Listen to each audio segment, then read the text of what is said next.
খবর 24 সাথে আপনাকে স্বাগত। নতুন নতুন খবর জানার জন্য আমাদের চ্যানেলে চোখ রাখুন।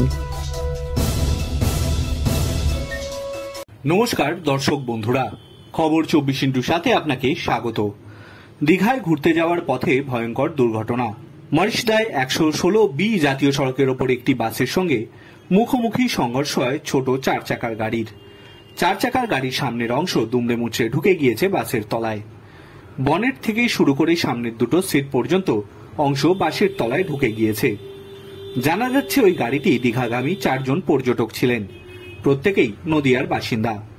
ভয়ঙ্কর এই পথ দুর্ঘটনায় 4 জনেরই মৃত্যু হয়ে থাকতে পারে বলে প্রাথমিকভাবে অনুমান পুলিশের। জানা যাচ্ছে এদিন সকালে নদিয়ার 4 পর্যটক একটি ছোট 4 চাকার গাড়িতে করে দীঘার দিকে যাচ্ছিলেন। উল্টো দিক থেকে আসছিল কলকাতাগামী একটি বেসরকারি বাস।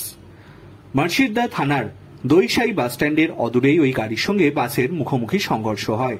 বাসের তলায় ঢুকে যায় গাড়ির প্রায় অর্ধেক অংশ। দুর্ঘটনার খবর পেয়ে সঙ্গে সঙ্গে ঘটনাস্থলে পৌঁছায় মুর্শিদা থানার পুলিশ।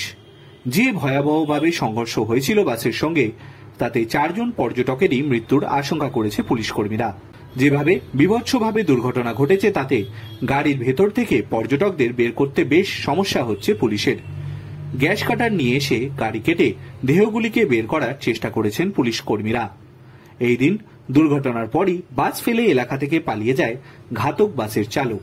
তার খোঁজও ইতিমধ্যেই শুরু করেছে পুলিশ। ব্যুরো রিপোর্ট, খবর 24x7।